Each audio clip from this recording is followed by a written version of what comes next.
ನಾರಾಯಣಂ ನಿಖಿಲಪೂರ್ಣಗುಣೈಕದೇಹಂ ನಿರ್ದೋಷವಾಪ್ಯತಮಮಪ್ಯಖಿಲೈಸುವಾಕ್ಯೈಃ ಅಸ್ಯೋದ್ಭವಾದಿದಮಶೇಷವಿಶೇಷತೋಪಿ ವಂದ್ಯಂ ಸದಾ ಪ್ರಿಯತಮಂ ನಮಸನ್ನಮಾಮಿ. ಕೃಷ್ಣಾಯ ವಾಸುದೇವಾಯ ಹರಯೇ ಪರಮಾತ್ಮನೇ ಪ್ರಣತಃ ಕ್ಲೇಶನಾಶಾಯ ಗೋವಿಂದಾಯ ನಮೋ ನಮಃ. ಅಭ್ರಮಂ ಭಂಗರಹಿತಂ ಅಜಡಂ ವಿಮಲಂ ಸದಾ ಆನಂದತೀರ್ಥಮತುಳಂ ಭಜೆ ತಾಪತ್ರಯಾಪಹಂ. ಪೃಥ್ವೀಮಂಡಲಮಧ್ಯಸ್ಥಾಃ ಪೂರ್ಣಬೋಧಮತಾನುಗಾಃ ವೈಷ್ಣವಾಃ ವಿಷ್ಣುಹೃದಯಾಃ ತಾನ್ ನಮಸ್ಸೇ ಗುರುನ್ ನಮ. ತಪಸ್ವಾಧ್ಯಾಯ ಶುಶ್ರೂಷಾ ಕೃಷ್ಣಪೂಜಾರತಂ ಮುನಿಂ ವಿಶ್ವೇಶಂ ಇಷ್ಟದಂ ವಂದೇ ಪರಿವ್ರಾಟ್ ಚಕ್ರವರ್ತಿನಂ.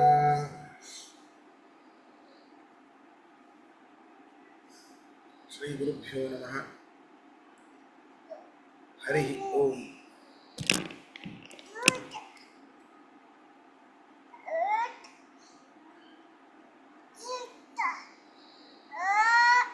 ಶ್ರೀ ಗುರುಭ್ಯೋ ನಮಃ. ಹರಿ ಓಂ.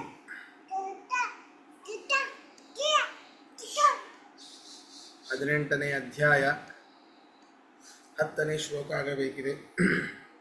7, 8, 9ರಲ್ಲಿ ಯಾವ ಯಾವ ಕರ್ಮಗಳು ಸಾತ್ವಿಕ, ರಾಜಸ, ತಾಮಸ ಅನ್ನೋದನ್ನು ಹೇಳಿದ. ಈ ಕರ್ಮವನ್ನು ಬಿಡುವಂತಹ ವ್ಯಕ್ತಿಗಳು ಯಾರ್ಯಾರು, ಕರ್ಮತ್ಯಾಗಿಗಳ ಬಗೆಗಳನ್ನು ಹೇಳ್ತಾ ಇದ್ದಾರೆ. 10ನೇ ಶ್ಲೋಕ. ನ ದ್ವೇಷ್ಟ್ಯ ಕುಶಲಂ ಕರ್ಮ ಕುಶಲೇನಾನುಷಜ್ಯತೆ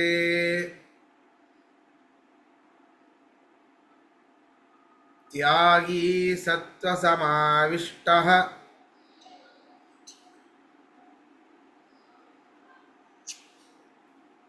ಮೇಧಾವಿ ಛಿನ್ನ ಸಂಶಯಃ.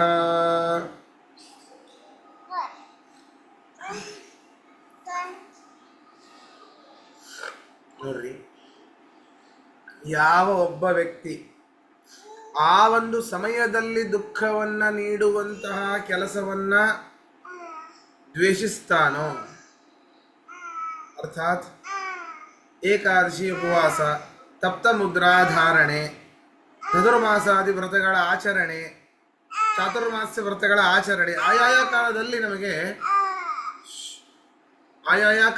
ಅವುಗಳು ಕಷ್ಟ ಅಂತ ಅನಿಸುತ್ತೆ. ಅದನ್ನು ಮಾಡಿದ ಮೇಲೆ ಅನಂತ ಪುಣ್ಯ ಇದೆ ಅದಕ್ಕೆ. ಹಾಗೆ ಯಾವೊಬ್ಬ ವ್ಯಕ್ತಿ ತತ್ಕಾಲದಲ್ಲಿ ದುಃಖವನ್ನು ನೀಡುವಂತಹ ಕರ್ಮಗಳನ್ನು ದ್ವೇಷಿಸ್ತಾನೋ, ಅಷ್ಟೇ ಅಲ್ಲ, ಪೂರ್ವ ಪುಣ್ಯದಲ್ಲಿ ಯಾರು ಪುಣ್ಯದ ಫಲದಲ್ಲಿ ಯಾರು ಆಸಕ್ತನಾಗುವುದಿಲ್ಲವೋ, ಅರ್ಥಾತ್ ಇವತ್ತೇನೋ ಒಂದು ಒಳ್ಳೆಯ ಕೆಲಸವನ್ನು ಮಾಡಿರ್ತೇವೆ, ನಾನು ಒಬ್ಬರಿಗೆ ಸಹಾಯ ಮಾಡಿದ್ದೇನೆ, ಇದರಿಂದ ಪರಮಾತ್ಮ ನನಗೂ ಕೂಡ, ನಾನೂ ಕಷ್ಟದಲ್ಲಿದ್ದಾಗ ಈ ಒಂದು ಕರ್ಮದಿಂದ ಈ ಒಳ್ಳೆಯ ಕರ್ಮದಿಂದಾಗಿ ಬಂದಂತಹ ಪುಣ್ಯದ ಫಲ ಏನಿದೆ ಆ ಫಲ ನನಗೆ ಅವಾಗ ದೊರಕುತ್ತೆ ಅನ್ನೋ ಆಸೆ ಪಡೋದು ಅದಲ್ಲ. ಈ ಒಂದು ಕೆಲಸದಿಂದಾಗಿ ನನಗೂ ಪರಮಾತ್ಮ ಕಾಪಾಡ್ತಾನೆ. ಈ ಕರ್ಮದ ಫಲವನ್ನ ಇಟ್ಟುಕೊಂಡು ಆ ಒಂದು ಫಲದ ಅಪೇಕ್ಷೆಯಿಂದಾಗಿ ಅದರಲ್ಲಿ ಆಸಕ್ತನಾಗಬಾರದು.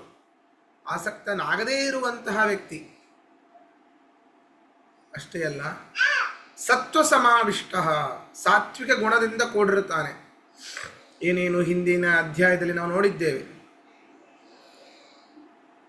ಯಾವುದು ಸಾತ್ವಿಕ, ಯಾವುದು ರಾಜಸ, ಯಾವುದು ತಾಮಸ.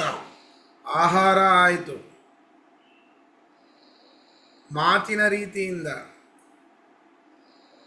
ಶರೀರ ಹೇಗೆ, ಮನಸ್ಸು ಹೇಗೆ ಸಾತ್ವಿಕ, ಎಲ್ಲ ರೀತಿಯಿಂದಲೂ ನೋಡಿದ್ದೇವೆ ನಾವು.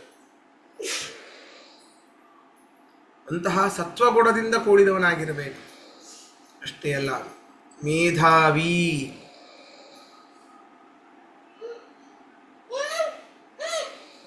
ಪರಮಾತ್ಮನನ್ನ ಅವನ ಯೋಗ್ಯತೆಗೆ ತಕ್ಕಂಗೆ ತಿಳಿದಿರಬೇಕು. ಚಿನ್ನ ಸಂಶಯ, ಯಾವ ಸಂದೇಹ ಇರಬಾರದು. ಜಗತ್ತು ಪರಮಾತ್ಮನೇನೇ ಜಗತ್ತಾಗಿ ಪರಿಣಾಮ ಹೊಂದಿದ್ದಾನೆ. ಈ ಜಗತ್ತು ಪರಮಾತ್ಮನೋ ಜಗತ್ತೇ ಪರಮಾತ್ಮನೋ ಏನೋ ಅನ್ನೋ ಸಂಶಯ. ಜಗತ್ತು ಬೇರೆ, ಪರಮಾತ್ಮ ಬೇರೆ. ಸರ್ವ ಜಗದಂತರ್ಯಾಮಿಯಾಗಿ ಪರಮಾತ್ಮ ಇದ್ದಾನೆ.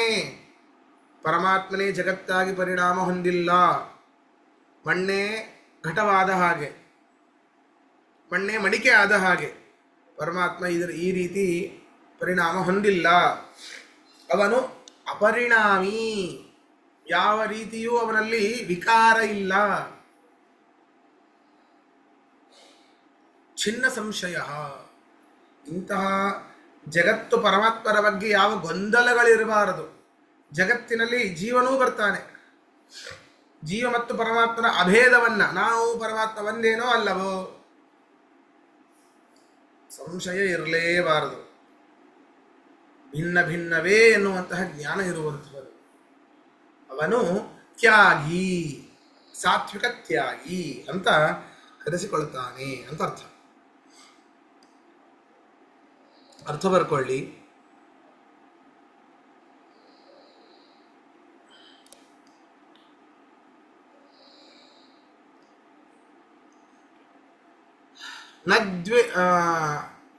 ಇಲ್ಲಿ ಶ್ಲೋಕದಲ್ಲಿ ಇಲ್ಲ, ಅದು ಯಹ ಅಂತ ಬ್ರಾಕೆಟ್ ಅಲ್ಲಿ ಬರ್ಕೊಳ್ಳಿ. ಯಹ ಯಾವನು, ಯಹ ಯಾವನು,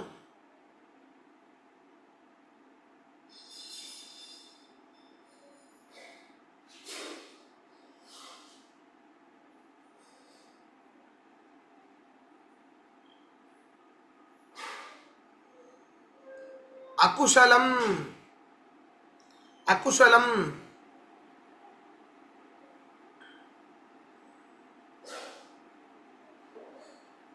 ತಾತ್ಕಾಲಿಕ ಸುಖ ನೀಡದಂಥ,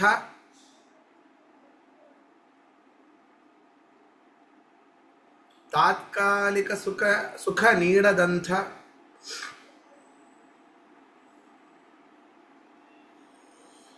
ಕರ್ಮ ನ ದ್ವೇಷ್ಟಿ, ಕರ್ಮ ನ ದ್ವೇಷ್ಟಿ, ಕರ್ಮವನ್ನು ದ್ವೇಷಿಸುವುದಿಲ್ಲವೋ,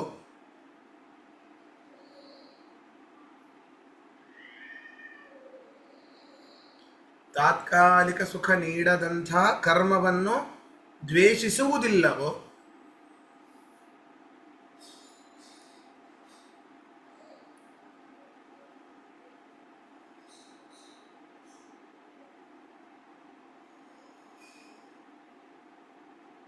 ಕುಶಲೇ, ಕುಶಲೇ ಹಿಂದೆ ಗಳಿಸಿದ ಪುಣ್ಯದ ಫಲದ ವಿಷಯದಲ್ಲಿ, ಹಿಂದೆ ಗಳಿಸಿದ ಪುಣ್ಯದ ಫಲದ ವಿಷಯದಲ್ಲಿ, ಹಿಂದೆ ಗಳಿಸಿದ ಪುಣ್ಯದ ಫಲದ ವಿಷಯದಲ್ಲಿ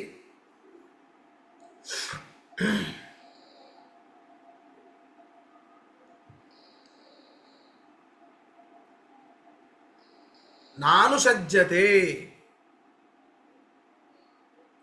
ಬಯಕೆ ಇಲ್ಲದವನು, ಬಯಕೆ ಇಲ್ಲದವನು, ನಾವೆಲ್ಲ ಪ್ಲಾನ್ ಹಾಕ್ತಿರ್ತೀವಿ. ಇಷ್ಟನ್ನ ನಾವು ಬ್ಯಾಂಕಲ್ಲಿ ಇಟ್ಟರೆ ಇಷ್ಟನ್ನ ನಾವು ಮುಂದೆ ಪಡಿಬಹುದು.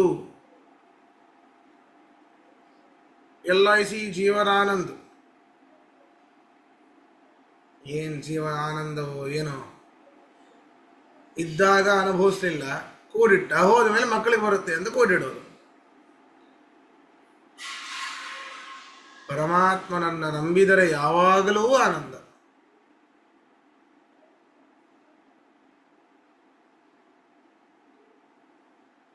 ಯಾವಾಗಲೂ ಆನಂದ. ಎಲ್ಲ ಹೇಗೆ ನೋಡಿ, ಒಂದಕ್ಕೊಂದು ಇದ್ದಾಗ ಅನುಭವಿಸೋದಿಲ್ಲ ಪುಣ್ಯಾತ್ಮ, ಹೋದ ಮೇಲೆ ಬರುತ್ತೆ ಇಷ್ಟು ದುಡ್ಡು ಅಂತ ಕೂಡಿಡೋದು. ಹಾಗಾದ್ರೆ ಇದ್ದಾಗ ಅನುಭವಿಸ್ಬೇಕು ಅಂದರೆ ಎಲ್ಲವನ್ನೂ ಖರ್ಚು ಮಾಡೇ ಬಿಡೋದು ಅಂತ ಅರ್ಥ ಅಲ್ಲ. ಆಪತ್ತಿಗೆ ಎಷ್ಟು ಬೇಕೋ ಅಷ್ಟು ಕೂಡಿಡೋಣ. ಇದ್ದಾಗ ಅನುಭವಿಸೋದಂದ್ರೇನು? ಬರೀ ಸುಖದ ಸುಪ್ಪತ್ತಿಗೆಲ್ಲೇ ಕೂಡೋದು, ಟ್ರಿಪ್ಪಿಗೆ ಹೋಗೋದು ಅಂತ ಅರ್ಥ ಅಲ್ಲ. ದಾನ ಧರ್ಮಾದಿಗಳನ್ನು ಮಾಡಿ ಅನುಭವಿಸೋದು. ಬಂದ ಹಣದಿಂದಲೇನೆ ಪುಣ್ಯವೆಂಬ ಧನವನ್ನು ಸಂಪಾದನೆ ಮಾಡೋದು. ಈ ಹಣ ಈ ಒಂದು ಇದಕ್ಕೆ ಮಾತ್ರ, ಜನ್ಮಕ್ಕೆ ಮಾತ್ರ. ಪುಣ್ಯ ಹಾಗಲ್ಲ, ಮುಂದಿನ ಜನ್ಮಕ್ಕೆ ಟ್ರಾನ್ಸ್ಫರ್ ಆಗುತ್ತೆ. ಅದಕ್ಕೆ ಹೇಳಿದ್ದು ಧರ್ಮ ಅರ್ಥ ಕಾಮ ಮೋಕ್ಷ. ಕಾಮ ಬಯಸಿದ್ದನ್ನ ಪಡಿಬೇಕು ಅಂದರೆ ಅರ್ಥ ದುಡ್ಡು ಬೇಕು, ದುಡ್ಡು ಖರ್ಚು ಮಾಡಬೇಕು. ಆವಾಗಲೇ ಸತ್ಕರ್ಮಗಳಾಗಲಿಕ್ಕೆ ಸಾಧ್ಯ. ಮಾನಸಿಕವಾಗಿ ಪರಮಾತ್ಮನ ಪೂಜೆ ಮಾಡೋಣ, ಸರಿ, ಮನೆಯಲ್ಲೂ ಪೂಜೆ ಮಾಡೋಣ. ಅಂದರೆ ಬ್ರಾಹ್ಮಣರ ಆರಾಧನೆ, ಶ್ರಾದ್ದದ ಸಮಯದಲ್ಲಿ ಎಲ್ಲರನ್ನು ಕರೆದು ಮಾಡುವಂತಹ ಆ ವೈಭವದ, ಬ್ರಾಹ್ಮಣರಿಗೆ ಕೊಡುವಂತಹ ದಾನ ದಕ್ಷಿಣಾದಿಗಳು, ಪರಮಾತ್ಮನ ವಿಶೇಷ ವಿಭೂತಿ ಉಳ್ಳಂತಹ ಅನೇಕ ಸ್ವಾಮಿಗಳ ಒಂದು ಆರಾಧನೆ, ಸ್ವಾಮಿಗಳ ಪಾದಪೂಜೆ, ಇದೆಲ್ಲವೂ ಬಹಳ ಮುಖ್ಯ. ಇದೆಲ್ಲ ಮಾಡಬೇಕು ಅಂದರೆ ದುಡ್ಡಿಲ್ಲದೆ ಆಗೋದಿಲ್ಲ. ಇರೋದೇ ಹಾಗೆ.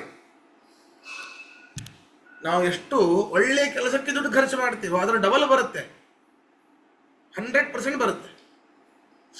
ಹಾಗೆ ಕುಶಲೇ ನಾನು ಸಜ್ಜತೆ, ಒಳ್ಳೆಯ ಹಿಂದೆ ಗಳಿಸಿದ ಪುಣ್ಯದ ಫಲದ ವಿಷಯದಲ್ಲಿ ನಾನು ಸಜ್ಜತೆ, ಬಯಕೆ ಇಲ್ಲದವನು. ಅಯ್ಯೋ ನಾನು ಇಷ್ಟು ಮಾಡಿದ್ದೀನಪ್ಪ, ಮುಂದಿನ ಜನ್ಮದಲ್ಲಿ ಒಳ್ಳೆ ಜನ್ಮ ಸಿಗಲೇಬೇಕು, ಅಥವಾ ಈ ಒಂದು ತಿಂಗಳಲ್ಲಿ ಇಷ್ಟು ಒಳ್ಳೆ ಕೆಲಸವನ್ನು ಮಾಡಿದ್ದೇನೆ, ಮುಂದಿನ ತಿಂಗಳಲ್ಲಿ ಒಳ್ಳೆಯದಾಗಲೇಬೇಕು. ಯಾಕೆ? ಈ ಪುಣ್ಯದ ಫಲ ಇದೆಯಲ್ಲ, ಈ ಫಲ ದಿಢೀರಂತ ನನಗೆ ಅಲ್ಲಿ ಕಾಪಾಡುತ್ತೆ. ಈ ರೀತಿ ಬಯಕೆ ಇರಬಾರದು ಅವನಿಗೆ, ಬಯಕೆ ಇಲ್ಲದವನು. ಸತ್ವ ಸಮಾವಿಷ್ಟ, ಚೆನ್ನಾಗಿ ಸತ್ವಗುಣದಿಂದ ಕೂಡಿದವನು. ಸತ್ವ ಸಮಾವಿಷ್ಟ, ಚೆನ್ನಾಗಿ ಸತ್ವಗುಣದಿಂದ ಕೂಡಿದವನು.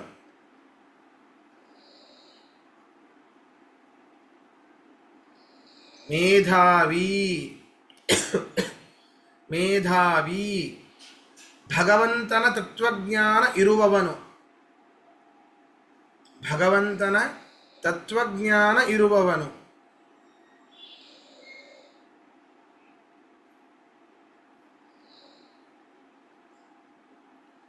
ಛಿನ್ನ ಸಂಶಯ, ಜಗತ್ತು ಪರಮಾತ್ಮರ ಬಗ್ಗೆ ಗೊಂದಲಗಳಿಲ್ಲದವನು. ಜಗತ್ತು ಪರಮಾತ್ಮರ ಬಗ್ಗೆ ಗೊಂದಲಗಳಿಲ್ಲದವನು.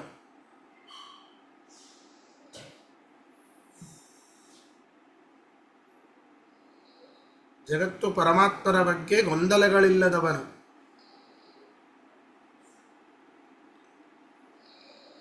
ಸಹ, ಇದು ಬ್ರಾಕೆಟಲ್ಲಿ ಬರ್ಕೊಳ್ಳಿ, ಇದರಲ್ಲಿಲ್ಲ. ಸಹ ಅವನು ತ್ಯಾಗಿ, ಸಾತ್ವಿಕ ತ್ಯಾಗಿಯು. ಅವನು ಸಾತ್ವಿಕ ತ್ಯಾಗಿಯು.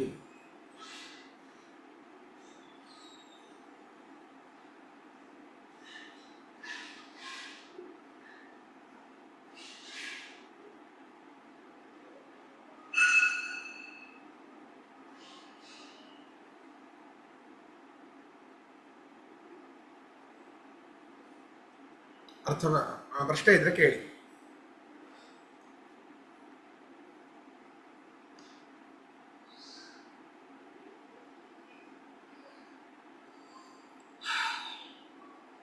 ಪ್ರಶ್ನೆ ಇದೆನಾ? ಮುಂದೆ ಹೋಗೋಣ. ಸರಿ, ಹೌದು. ಇಲ್ಲಿ ಹೇಳ್ತಾನೆ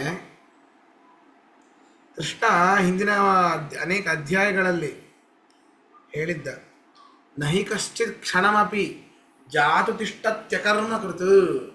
ಒಬ್ಬ ವ್ಯಕ್ತಿ ಒಂದು ಕ್ಷಣವೂ ಕೂಡ ಕರ್ಮವನ್ನ ಮಾಡದೆ ಇರೋದಿಲ್ಲ, ಕರ್ಮವನ್ನು ಮಾಡಿಯೇ ಮಾಡ್ತಾರೆ, ಒಂದು ಕ್ಷಣ ಕೂಡ.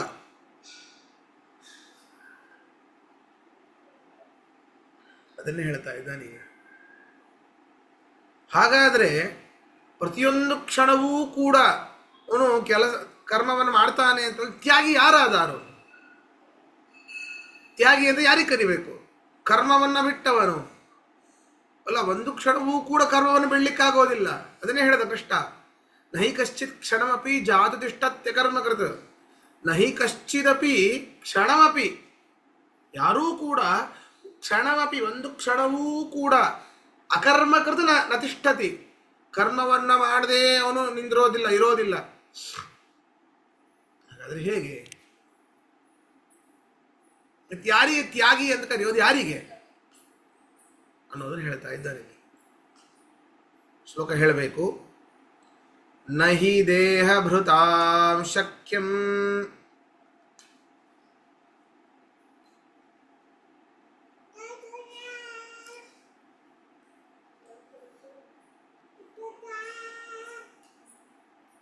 ತ್ಯಕ್ತುಂ ಕರ್ಮಾಣ್ಯಶೇಷತಃ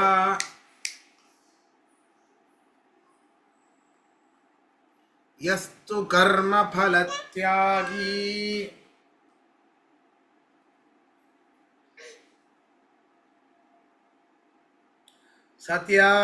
ಸತ್ಯಾಗೀತ್ಯಭಿಧೀಯತೆ.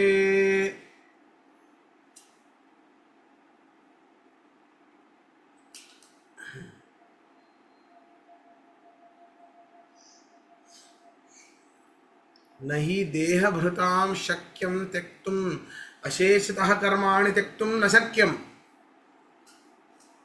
ಎಲ್ಲ ಕೆಲಸಗಳನ್ನು ಬಿಡಲಿಕ್ಕೆ ದೇಹಧಾರಿಯಾದ ಮನುಷ್ಯನಿಗೆ ಎಂದೂ ಸಾಧ್ಯ ಇಲ್ಲ. ಅದರಿಂದ ಏನು ಬಿಡಬಹುದು? ಬಿಟ್ರೆ ಕರ್ಮದ ಫಲವನ್ನ ಬಿಡಬಹುದು, ಫಲದ ಬಯಕೆಯನ್ನು.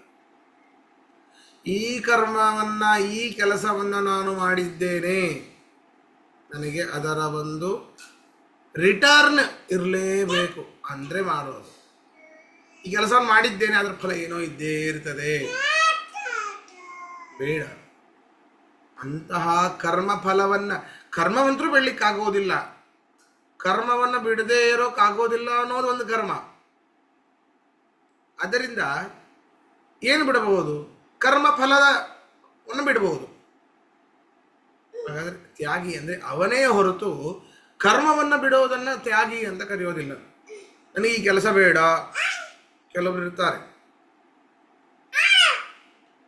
ಅಯ್ಯೋ ಭಾಳ ನಕ್ಕು ಬಿಟ್ರೆ ಇವತ್ತು ನಾಳೆ ಅಳಬೇಕಾಗತ್ತಪ್ಪ, ಅದಕ್ಕೆ ಇವತ್ತು ನಾನು ನಗಬಾರದು.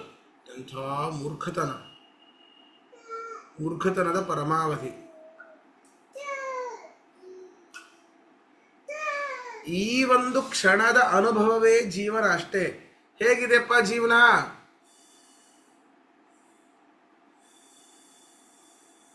ಹಿಂದಿನದನ್ನ ಮತ್ತೆ ರೀಕ್ರಿಯೇಟ್ ಮಾಡ್ಲಿಕ್ಕೆ ಆಗೋದಿಲ್ಲ, ಮುಂದಿನದನ್ನ ಭವಿಷ್ಯವನ್ನ ಇವಾಗಲೇ ನೋಡ್ಲಿಕ್ಕೆ ಆಗೋದಿಲ್ಲ.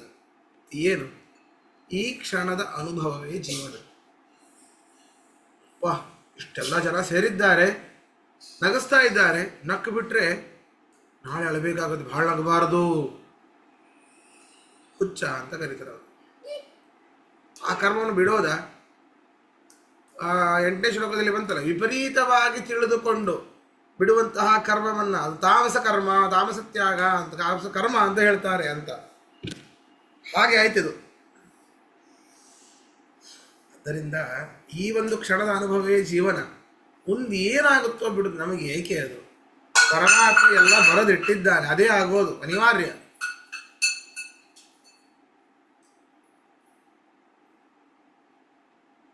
ಅದರಿಂದ ತ್ಯಾಗಿ ಅಂತ ಯಾರನ್ನ ಕರೀತಾರೆ ಅಂತಂದ್ರೆ, ಕರ್ಮದ ಫಲದ ಆಸೆಯನ್ನ ಬಿಟ್ಟವನನ್ನ ತ್ಯಾಗಿ ಅಂತ ಕರೀತಾರೆ.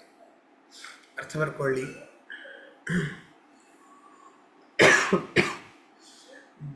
ದೇಹಭೃತ, ದೇಹಧಾರಿಯಾದ ಮನುಷ್ಯನಿಗೆ, ದೇಹಧಾರಿಯಾದ ಮನುಷ್ಯನಿಗೆ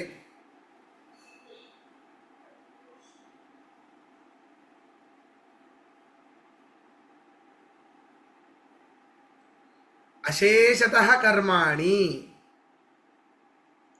ಅಶೇಷತಃ ಕರ್ಮಾಣಿ, ಎಲ್ಲ ಕರ್ಮಗಳನ್ನು ಬಿಡಲು, ಎಲ್ಲ ಕರ್ಮಗಳನ್ನು ಸಾಕು. ಅಶೇಷತಃ ಕರ್ಮಾಣಿ, ಎಲ್ಲ ಕರ್ಮಗಳನ್ನು ತ್ಯಕ್ತುಂ ಬಿಡಲು,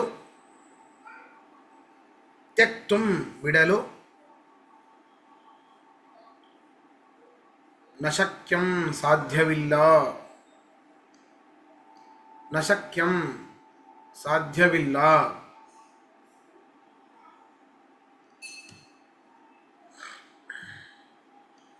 ಹಿ ಆದ್ದರಿಂದ,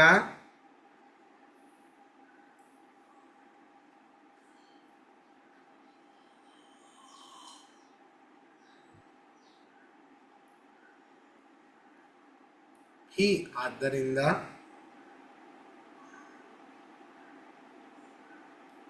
ನಾ ಹೇಳಿದ ಶ್ಲೋಕ 3ನೇ ಅಧ್ಯಾಯದ 5ನೇ ಶ್ಲೋಕ. ಹಿ ಕಶ್ಚಿತ್ ಕ್ಷಣಮಪಿ ಜಾತಿದಿಷ್ಟತ್ಯಕರ್ಮ ಕೃತ್.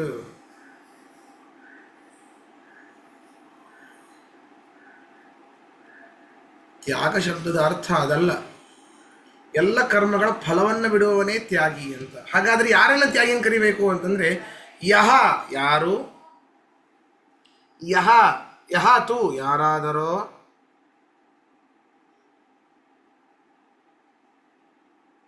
ಕರ್ಮಫಲತ್ಯಾಗಿ ಕರ್ಮದ ಫಲವನ್ನು ಬಿಟ್ಟವನೋ, ಕರ್ಮದ ಫಲವನ್ನು ಬಿಟ್ಟವನೋ,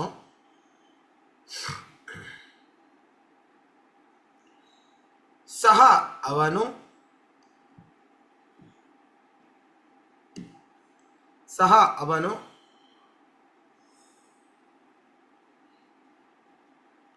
ತ್ಯಾಗೀತ್ಯಭಿಧೀಯತೆ,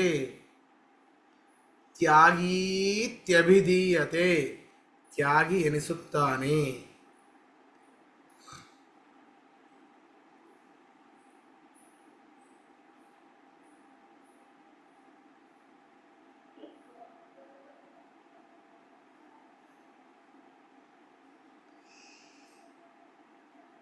ಪ್ರಶ್ನೆ ಇದ್ರೆ ಕೇಳಿ.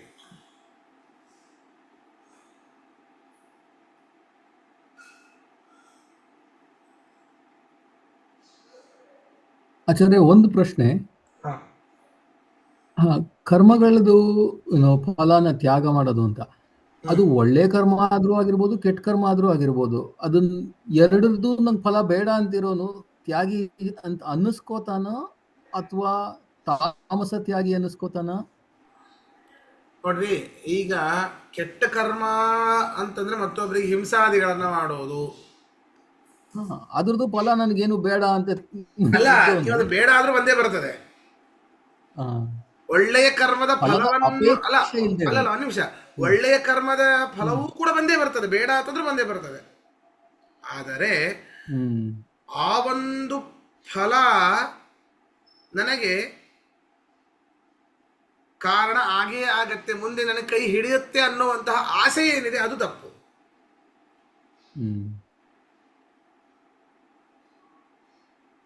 ಅಂದ್ರೆ ಆ ಅಪೇಕ್ಷೆಯಲ್ಲಿ ಅಂದ್ರೆ ತುಂಬಾ ಕಷ್ಟ ಆಗತ್ತೆ ಅದನ್ನ ಇದ್ ಮಾಡೋದು.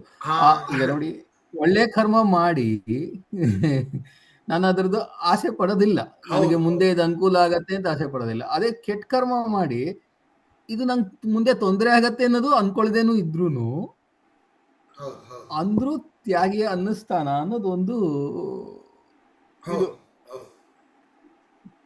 ಈಗ ರಾಯರ ಸ್ತೋತ್ರದಲ್ಲೂ ಕೂಡ ಹೇಳ್ತಾರೆ, ದೀಪ ಸಂಯೋಜನಾಜ್ಞಾನಂ ಪುತ್ರಲಾಭೋ ಭವೇದ್ರುವಂ. ದೀಪವನ್ನ ಹಚ್ಚೋದ್ರಿಂದಾಗಿ, ಗುರುಗಳ ವೃಂದಾವನದ ಹತ್ತಿರ ದೀಪವನ್ನು ಹಚ್ಚೋದ್ರಿಂದಾಗಿ ಜ್ಞಾನ ಉತ್ಪತ್ತಿ ಆಗತ್ತೆ, ಪುತ್ರ ಪ್ರಾಪ್ತಿ ಆಗತ್ತೆ. ಸರಿ, ರಾಯರು ಪ್ರೀತರಾಗ್ಲಿ ಅನ್ನೋ ಭಾವನೆಯಿಂದ ಹಚ್ಚಿ, ಅವರು ನಿಮಗೆ, ನೀವು ಮಗ ಬೇಕು, ಪುತ್ರ ಅಂದ್ರೆ ಸಂತಾನ ಬೇಕು ಅಂತ ಹಚ್ಚೋದ್ರಿಂದ ಸಂತಾನ ಮಾತ್ರ ಸಿಗುತ್ತೆ, ಜ್ಞಾನ ಸಿಗೋದಿಲ್ಲ. ಜ್ಞಾನ ಬೇಕು ಅಂತ ಹಚ್ಚೋದ್ರೆ ಜ್ಞಾನ ಮಾತ್ರ ಸಿಗುತ್ತೆ, ಸಂತಾನ ಸಿಗೋದಿಲ್ಲ. ರಾಯರು ಪ್ರೀತರಾಗ್ಲಿ ಅಂತ ಹಚ್ಚರಿ, ಎರಡೂ ಕೊಡ್ತಾರೆ. ಜ್ಞಾನವಂತನಾದ ಮಗನನ್ನು ಕೊಡ್ತಾರೆ. ಸರಿನಾ? ಅರ್ಥ ಆಯ್ತು. ಸರಿ. ಅಷ್ಟೇ. ಓಕೆ, ಸರಿ ಆಚಾರ್ಯ. ಅಂದ್ರೆ ಇದರಿಂದ ಅದ್ಭುತವಾದ ಆ, ಮನಃಶಾಸ್ತ್ರ ಇರೋದಿಲ್ಲಿ. ನೀವು ಬಾಯಿ ಬಿಟ್ಟು ಕೇಳಿದ್ರೆ ಅಷ್ಟೇ ಕೊಡೋದು. ನೀವು ಏನು ಕೇಳಿರ್ತಾರೋ ಪರಮಾತ್ಮ ಅಷ್ಟೇ ಕೊಡ್ತಾನೆ. ನೀವು ಬಾಯಿ ಬಿಡದೇ ಹೋದ್ರೆ ಎಲ್ಲವನ್ನೂ ಕೊಡ್ತಾರೆ ಅಷ್ಟೇ. ಇದು ನನ್ನ ಕರ್ತವ್ಯ ಎನ್ನೋ ಭಾವನೆಯಿಂದ ಮಾಡಿದರೆ ಸಕಲ ಪ್ರಧಾನಾಗ್ತಾನೆ ಪರಮಾತ್ಮ. ಅದೇ ಹಿಂದಿನ ಶ್ಲೋಕದಲ್ಲಿ ಎಲ್ಲ ಮಾಡೋದು ಕರ್ತವ್ಯ ಅಂತ ಹಾ ಬಂದಿತ್ತು. ಹೌದು. ನೀವು ಇಂಥದ್ದೇ ಬೇಕು ಬಹುಶಃ ನೆಕ್ಸ್ಟ್ particular ಆಗಿ ಶ್ಲೋಕದಲ್ಲಿ ಕೇಳಿದ್ರೆ ಇದ್ರದ್ದು ಏನೋ ಬಹುಶಃ ನೆಕ್ಸ್ಟ್ ಶ್ಲೋಕದಲ್ಲಿ ಇದ್ರ ಆನ್ಸರ್ ಇದೆ. ಆ, ಹೌದು. ನೀವು ಇದನ್ನ ಪರ್ಟಿಕ್ಯುಲರ್ ಆಗಿ ಸರಿ. ಕೇಳಿದ್ರೆ ಆವಾಗ ಸ್ವಲ್ಪ ಅಂದ್ರೆ ಸಕಲಪ್ರದ ಬೇರೆ ಅಭೀಷ್ಟಪ್ರದ ಬೇರೆ. ನೀವು ಬಾಯಿ ಬಿಟ್ಟು ಕೇಳಿದ್ರೆ ಅಭೀಷ್ಟಪ್ರದನಾಗ್ತಾರೆ, ಬಾಯಿ ಬಿಡದೆ ಹೋದ್ರೆ ಸಕಲಪ್ರದನಾಗ್ತಾರೆ. ಯಾವುದು ಬೇಕು ನಿಮಗೆ? ನಾವು ಒಂದಕ್ಕೋಸ್ಕರ ಅಂದ್ರೆ ಒಂದು ವಸ್ತುವನ್ನ ಪಡಿಲಿಕ್ಕೋಸ್ಕರವಾಗಿ ಏನೋ ಒಂದು ಕೆಲಸವನ್ನು ಮಾಡ್ತೇವೆ, ಒಳ್ಳೆ ಕೆಲಸವನ್ನ. ಪರಮಾತ್ಮ ನೀವು ಕೇಳ್ತೀರಿ, ಸಂತುಷ್ಟನಾಗ್ತಾನೆ, ಕೊಡ್ತಾನೆ, ಸರಿ. ಅದೊಂದೇ ಸಿಕ್ತಲ್ಲ ನಮ್ಮ ಹಣೆ ಬರಕ್ಕೆ. ಇನ್ನು ಎಷ್ಟು ಬೇಕಾಗಿದೆ ನಮಗೆ, ಎಷ್ಟು ಆಸೆಗಳಿದೆ ನಮಗೆ, ವಿಚಾರ ಮಾಡಿ. ಆದರೆ ಏನೂ ಕೇಳದೆ ಹೋದ್ರೆ ಮುಂದೆ ನಮಗೆ ಏನೇನು ಅವಶ್ಯಕತೆ ಬೇಕೋ, ಅವಶ್ಯಕತೆ ಏನೇನು ಇದೆಯೋ ಮುಂದೆ, ಆ ಅವಶ್ಯಕತೆಯೇ ಬರದೇ ಇರುವ ಹಾಗೆ ಪರಮಾತ್ಮ ನೋಡ್ತಾನೆ. ಆ ಅವಶ್ಯಕತೆ ಇದ್ದಾಗ ವಸ್ತುಗಳ ಅಭಾವವನ್ನ, ವಸ್ತುಗಳನ್ನು ತಂದು ಕೊಡುವುದಲ್ಲ, ಆ ಅವಶ್ಯಕತೆ ಅಂತಹ ಒಂದು ಪ್ರಸಂಗವೇ ಬರದೇ ಇರುವ ಹಾಗೆ ಪರಮಾತ್ಮ ನೋಡ್ಕೊಳ್ತಾನೆ. ಅದು ಮುಖ್ಯ.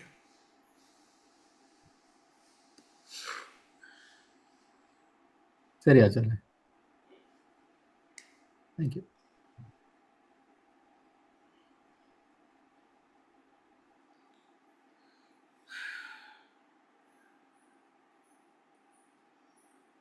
ಸರಿ, ಇವತ್ತಿಗೆ ಇಷ್ಟು ಸಾಕು. ಮುಂದಿನ ಪಾಠ ನಾಳೆ ಇದೇ ಸಮಯದಲ್ಲಿ ಮಾಡೋಣ. ನಾಳೆ 5 ಗಂಟೆಗೆ ಅಲ್ವಾ ಆಚಾರ್ಯ? ಶ್ರೀಕೃಷ್ಣ. ನಮಸ್ಕಾರ ಆಚಾರ್ಯ. ಕೃಷ್ಣ ಅರ್ಪಣಮಸ್ತು.